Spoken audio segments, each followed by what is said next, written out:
Assalamualaikum warahmatullahi wabarakatuh. Ya, baiklah, di sini kami dari kelompok agroteknologi yang beranggotakan yang pertama Sri Handayani Marganingsih dengan NPM 20054211002 dan yang kedua Wisnu Triputra dengan NPM 20054211001 dan saya sendiri bernama Muhammad Teguh Prasetyo dengan NPM 20542111003. Dan baiklah, di sini kami akan mempresentasikan atau memaparkan PowerPoint yang kami buat dengan berjudul bioremediasi dan fitoremediasi. Baiklah, kita masuk pembahasan materi bioremediasi dan fitoremediasi. Mengenal bioremediasi dan fitoremediasi. Apa sih bioremediasi? Bioremediasi adalah proses penguraian limbah organik atau organik, polutan dari sampah organik dengan menggunakan organisme seperti bakteri, fungi, tanaman, atau enzimnya dalam mengendalikan pencemaran pada kondisi terkontrol menjadi suatu bahan yang tidak terbawa atau konsentrasinya di bawah batas yang ditentukan oleh lembaga berwenang dengan tujuan mengontrol atau mereduksi bahan pencemar dari lingkungan tersebut. Bioremediasi merupakan penggunaan mikroorganisme untuk mengurangi pencemaran lingkungan. Enzim-enzim yang diproduksi oleh mikroorganisme memodifikasi polutan beracun dengan mengubah struktur kimia polutan menjadi tidak kompleks atau tidak berbahaya. Faktor-faktor yang mempengaruhi proses bioremediasi adalah sebagai berikut: mikroba, nutrisi, dan lingkungan. Mikroba memiliki kemampuan untuk mendegradasi, mentransformasi, dan menyerap senyawa pencemar. Mikroba yang digunakan dapat berasal dari golongan fungi, bakteri, ataupun mikroorganisme lainnya. Nutrisi dan lingkungan. Teknologi bioremediasi ada dua jenis, yaitu ex situ dan in situ. Adalah pengolahan yang meliputi pemindahan secara fisik bahan-bahan yang terkontaminasi ke suatu lokasi untuk penanganan lebih lanjut. Penggunaan bioreaktor, pengolahan lahan, land farming, pengomposan, dan beberapa bentuk perlakuan fase padat lainnya adalah contoh dari teknologi ex situ. Sedangkan teknologi in situ adalah perlakuan yang langsung diterapkan pada bahan-bahan kontaminan di lokasi tercemar. Detoksifikasi lingkungan yang telah mengalami pencemaran dapat dilakukan dengan bioremediasi. Pestisida didegradasi oleh mikroorganisme yang menggunakan sebagai sumber karbon, mineral, atau penerima elektron dalam rantai respirasi. Beberapa jamur seperti yang telah dimanfaatkan yakni Trametes hirsutus, Phanerozoite Chrysosporium, Phanerozoite sordia, dan Chatusubleri untuk mendegradasi lindan dan pestisida. Beberapa bakteri aerob genus Bacillus dapat melakukan bioremediasi terhadap tanah yang tercemar klorpirifos dengan mengurangi dan memanfaatkan sebagai sumber energi atau nutrien bagi pertumbuhan dan perkembangbiakannya.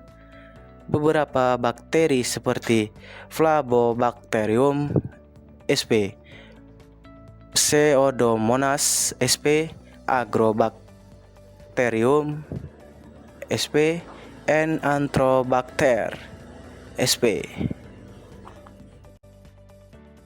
Proses bioremediasi. Langkah-langkah dalam teknik pengolahan air limbah dengan bioremediasi. Yang pertama, air limbah ditampung ke dalam bak penampung, lalu dipompa ke saluran air dan difiltrasi menjadi partikel yang lebih kecil sehingga dihasilkan material berlumpur yang disebut sludge. Sedangkan air yang mengalir keluar disebut effluent yang dimasukkan ke dalam tangki aerasi yang telah diberi bakteri aerobik dan mikroba lain sehingga bisa mengoksidasi bahan organik yang terdapat effluent. Sludge dialirkan ke dalam tangki pengolahan anaerob yang mengandung bakteri anaerob yang akan mendegradasi sludge. Effluent didesinfeksi dengan klorin sebelum air dialirkan ke sungai atau laut. Bakteri ini menghasilkan gas karbon dioksida dan metana. Gas metana yang dihasilkan ini sering ditimbulkan dan digunakan sebagai bahan bakar untuk menjalankan peralatan pada pengolahan sampah dengan menggunakan tanaman. Cacing-cacing kecil yang sering muncul pada sludge juga membantu menghancurkan sludge menjadi partikel-partikel kecil. Sludge ini kemudian dikeringkan dan dapat digunakan sebagai lahan pertanian atau pupuk.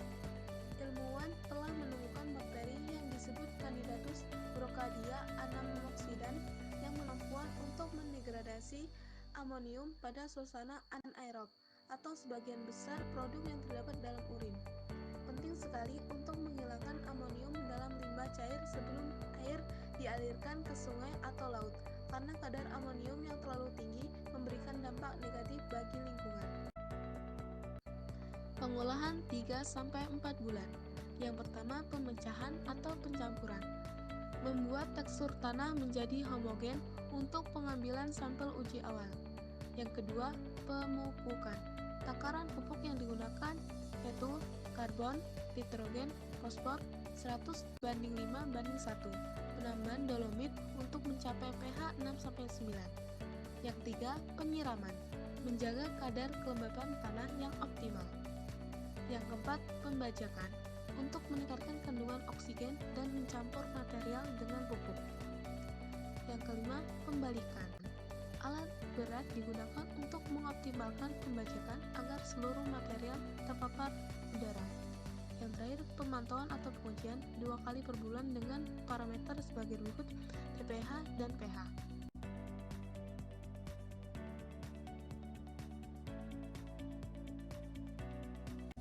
Ada beberapa metode fitoremediasi yang sudah digunakan secara komersial maupun masih dalam taraf riset, yaitu metode berlandaskan pada kemampuan mengakumulasi atau pada kemampuan menyerap dan mentranspirasi air dari dalam tanah. Mekanisme tumbuhan dalam menghadapi bahan pencemar beracun adalah: yang pertama, penghindaran atau escape fenologis. Apabila pengaruh yang terjadi pada tanaman musiman, tanaman dapat menyelesaikan daur hidupnya pada musim yang cocok. Yang kedua, ekspulsi, yaitu tanaman dapat mengenal ion yang bersifat toksik dan mencegah penyerapan sehingga tidak mengalami keracunan. Yang ketiga, penanggulangan atau ameliorasi. Tanaman mengabsorsi ion tersebut tetapi berusaha meminimumkan pengaruhnya. Jenisnya meliputi pembentukan kelat, pengenceran, lokalisasi, atasi. Yang keempat, toleransi. Tanaman dapat mengembangkan sistem metabolit yang dapat berfungsi pada konsentrasi toksik tertentu dengan bantuan enzim. Secara alami, tumbuhan memiliki beberapa keunggulan, yaitu Yang pertama, beberapa famili tumbuhan memiliki sifat toleran dan hiperakumulator terhadap logam berat. Kedua, banyak jenis tumbuhan dapat merombak polutan. Yang ketiga, pelepasan tumbuhan yang telah dimodifikasi secara genetik ke dalam suatu lingkungan relatif lebih dapat dikontrol dibandingkan dengan mikroba. Yang keempat, tumbuhan nilai estetika. Yang kelima, dengan perkaranya yang dapat mencapai 100 kali 106 km akar per hektar, tumbuhan dapat menghasilkan energi yang dapat dicurahkan selama proses detoksifikasi polutan. Yang keenam, asosiasi tumbuhan dengan mikroba memberikan banyak nilai tambah dalam memperbaiki kesuburan tanah. Sejumlah tumbuhan dari banyak famili terbukti memiliki sifat hipertoleran, yakni mampu mengakumulasi logam dengan konsentrasi tinggi pada jaringan akar dan tajuknya, sehingga bersifat hiperakumulator. Sifat hiperakumulator berarti dapat mengakumulasi unsur logam tertentu dengan konsentrasi tinggi pada tajuknya dan dapat digunakan untuk tujuan pitoekstrasi. Dalam proses pitoekstrasi ini, logam berat diserap oleh akar tanaman dan ditranslokasikan ke tajuk untuk diolah kembali atau dibuang pada saat dipanen. Mekanisme biologis dari hiperakumulasi unsur logam pada dasarnya meliputi proses-proses, yaitu interaksi rizosferik, yaitu proses interaksi akar tanaman dengan medium tumbuh, yaitu tanah dan air. Dalam hal ini, tumbuhan hiperakumulator memiliki kemampuan untuk melarutkan unsur logam pada rizosfer dan menyerap bahkan dari fraksi tanah yang tidak bergerak sekali, sehingga menjadikan penyerapan logam tumbuhan hiperakumulator melebihi tumbuhan normal. Selanjutnya, proses penyerapan logam oleh akar pada tumbuhan hiperakumulator lebih cepat dibandingkan tumbuhan normal, terbukti dengan adanya konsentrasi logam yang tinggi pada akar. Sistem translokasi unsur dari akar ke tajuk pada tumbuhan hiperakumulator lebih efisien dibandingkan tanaman normal. Hal ini dibuktikan oleh nisbah konsentrasi logam tajuk atau akar pada tumbuhan hiperakumulator lebih dari 1. Mekanisme penyerapan dan akumulasi logam berat oleh tumbuhan dapat dibagi menjadi 3 proses yang saling berkesinambung, yaitu penyerapan logam oleh akar, translokasi logam dari akar ke bagian tumbuhan lain, dan lokalisasi logam pada bagian sel tertentu untuk menjaga agar tidak menghambat metabolisme tumbuhan tersebut. Polutan didegradasi atau dimineralisasi dengan aktivitas enzim spesifik disebut pitodegradasi. Polutan dikeluarkan dalam bentuk uap dari bagian tumbuhan disebut pitopolatisasi. Polutan dihentikan gerakannya di dalam tanah disebut pitostabilisasi.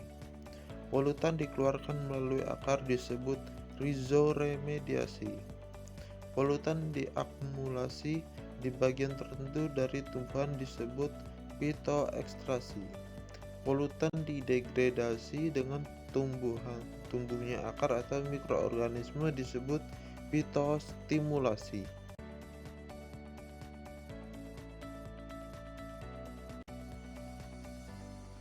Terima kasih, itulah presentasi yang dapat kami sampaikan. Saya akhiri, wassalamualaikum warahmatullahi wabarakatuh.